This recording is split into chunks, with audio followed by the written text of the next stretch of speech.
बिस्मिल्लाहिर्रहमानिर्रहीम। Welcome back to Anish lectures. आज की वीडियो में हम लोग एक्सरसाइज 1.5 को जो है वो स्टार्ट करेंगे, उसके सोल्यूशन को देखेंगे। सबसे पहले जो हमारे 3 क्वेश्चंस हैं उनमें हमें आईवीपी गिवन होगी, हमने उससे वोल्टेरा फाइंड करनी है। सबसे पहला जो हमारा क्वेश्चन है वो क्या है, y dash plus y equals to 0। यहाँ पे जो हमारी इनिशियल कंडीशन है y ऑफ 0 इक्वल्स टू 1 है। हमें पता है सबसे पहले हमने क्या करना होता है कि हमारे पास जो हमारी ओडी हमें गिवन होती है उसके अंदर हाईएस्ट ऑर्डर डेरिवेटिव वाली जो टर्म होती है उसको हमने u ऑफ x कंसीडर करना होता है। तो यहाँ से मैंने y डैश ऑफ x को जो है वो u ऑफ x के इक्वल कर दिया है और ये मेरी y डैश ऑफ x की वैल्यू आ गई। अब यहाँ से मुझे चाहिए y, तो y मुझे कैसे मिलेगा, यहाँ से जब मैं इसको इंटीग्रेट करूंगी तो ये जो डेरिवेटिव है वो इस इंटीग्रेशन से कैंसिल हो जाएगा, हमारे पास y ऑफ x बचेगा। हम इसको इंटीग्रेट करेंगे फ्रॉम 0 टू x, लेकिन उससे पहले हम लोग यहाँ पे इसको इन टर्म्स ऑफ t लिख देंगे। यहाँ पे इसको इन टर्म्स ऑफ t लिखने के बाद हमने क्या किया है, इंटीग्रेशन अप्लाई कर दी है फ्रॉम 0 टू x। अब जो इंटीग्रेशन है वो t के लिहाज से हो रही है, इसलिए यहाँ पे dt आ जाएगा। इट इज यहाँ पे इंटीग्रेशन अप्लाई होगी फ्रॉम 0 टू x, साथ जो है वो dt आ जाएगा। यहाँ से जो डेरिवेटिव है वो इस इंटीग्रल से कैंसिल हो गया, आपके पास y ऑफ t बचेगा। y ऑफ t में पुट करेंगे लिमिट्स, तो y of x minus y of 0 आ जाएगा। उसके बाद यहाँ से ये चीज जो है वो एज इट इज रहेगी। y ऑफ 0 जो है वो 1 के इक्वल है, तो यहाँ से हम लोग इसको 1 पुट कर देंगे। यहाँ पे y ऑफ 0 की वैल्यू जो है वो 1 आ गई है, माइनस उसके साथ पड़ा हुआ था। जब ये 1 जो है वो यहाँ आ जाएगा तो ये प्लस 1 हो जाएगा।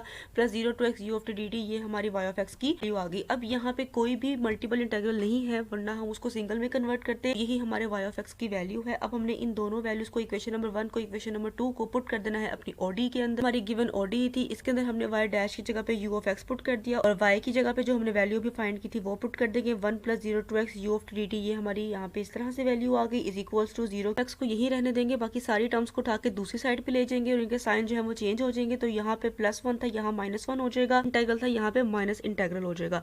ये हमारी रिक्वायर्ड वोल्टेरा इक्वेशन है जो हमें मिली है इस पर्टिकुलर आईवीपी से। नंबर 2 की बात कर लेते हैं, y dash minus y equals to x, और यहाँ पे जो हमारी इनिशियल कंडीशन है y ऑफ 0 इक्वल्स टू 0। सबसे पहले हमने लेट करना होता है u जो हमारे ओडी के अंदर हाईएस्ट ऑर्डर डेरिवेटिव वाली टर्म होती है उसके इक्वल। तो यहाँ से u ऑफ x जो है वो y डैश ऑफ x के इक्वल आ जाएगा। अब हमें यहाँ से y की वैल्यू भी चाहिए, तो y की वैल्यू फाइंड करने के लिए हम इसको इंटीग्रेट करेंगे। जैसे हमने इसको इंटीग्रेट किया तो ये जो डेरिवेटिव है इस इंटीग्रेशन से कैंसिल हो जाएगा, हमारे पास y ऑफ t बचेगा, उसमें लिमिट्स पुट करेंगे, y of x minus y of 0 हो जाएगा, इज इक्वल टू ये चीज सारी की सारी एज इट इज पड़ी रहेगी। y ऑफ 0 की वैल्यू उन्होंने हमें गिवन की है वो 0 है, यहाँ पे हमने 0 पुट कर दिया और यही हमारी वैल्यू है y ऑफ x की।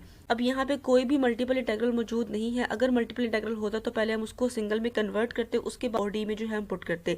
अब यहाँ पे मल्टीपल इंटीग्रल नहीं है, तो यही हमारे आंसर्स हैं, इनको हमने पुट कर देना है अपनी ओडी के अंदर। यहाँ से y डैश की जगह पे आ गया u ऑफ x और माइनस y की जगह पे ये सारी वैल्यू आ जाएगी माइनस के साइन के साथ, इज इक्वल्स टू x यहाँ पे इस तरह से आ गया। अब हमने वोल्टेरा फाइंड करनी है, तो वोल्टेरा के लेफ्ट हैंड साइड पे जो है वो u ऑफ x होता है, तो ये चीज यहाँ पे एज इट इज रहेगी। इसके अलावा जो ये चीज है ये यहाँ पे x के साथ आ जाएगी, x का साइन प्लस है तो वो प्लस x ही रहेगा, लेकिन ये चीज यहाँ पे माइनस हो रही थी, यहाँ के प्लस हो जाएगी और यही हमारी रिक्वायर्ड वोल्टेरा इक्वेशन है। क्वेश्चन नंबर 3 को डिस्कस कर लेते हैं। पहला जो हमारा काम होता है वो क्या होता है कि हमने हाईएस्ट ऑर्डर डेरिवेटिव वाली टर्म को u ऑफ x के इक्वल पुट करना होता है, वो हमने u ऑफ x के इक्वल पुट कर दिया। उसके बाद हमें यहाँ पे y की वैल्यू चाहिए, तो y की वैल्यू फाइंड करने के लिए हम इसको इंटीग्रेट करेंगे। इंटीग्रेट करने से पहले हम इसको t की टर्म में लिख देंगे। जैसे t की टर्म में लिखने के बाद हमने इसको 0 टू x इंटीग्रेशन कर दिया। t के लिहाज से इंटीग्रेशन हो रही है इसलिए यहाँ पे dt आ जाएगा, सेम एज इट इज यहाँ पे भी ऐसे ही हो। यहाँ पे जो ये डेरिवेटिव है वो इस इंटीग्रल से कैंसिल हो जाएगा, आपके पास y ऑफ t बचेगा। y ऑफ t में अपर लिमिट पुट होगी तो y ऑफ x बन जाएगा, लोअर लिमिट पुट होगी तो माइनस y ऑफ 0 बन जाएगा। ये चीज सारी की सारी एज इट इज रहेगी। y ऑफ 0 की वैल्यू उन्होंने हमें गिवन की है जो कि 0 है, वो हमें यहाँ पे पुट कर देंगे, तो y of x is equal to this integral आ जाएगा। ये भी मल्टीपल इंटीग्रल नहीं है जिसको हम सिंगल में कन्वर्ट करते, तो यही हमारी वैल्यूज हैं, इनको हम पुट कर देंगे अपनी ओडी के अंदर। t थी वो कुछ इस तरह से थी, y डैश की वैल्यू हमारे पास u ऑफ x है वो हमने यहाँ पे पुट कर दी, y की वैल्यू भी हमने फाइंड किया वो यहाँ पे पुट कर देंगे, is equal to second square x। Volterra find करनी है, तो वोल्टेरा के जो लेफ्ट हैंड साइड पे u ऑफ x होता है ये चीज यहाँ पे एज इट इज रहेगी। ये चीज यहाँ पे प्लस हो रही है तो यहाँ सेकंड के साथ आके माइनस हो जाएगी, हमारी रिक्वायर्ड वोल्टेरा इक्वेशन है।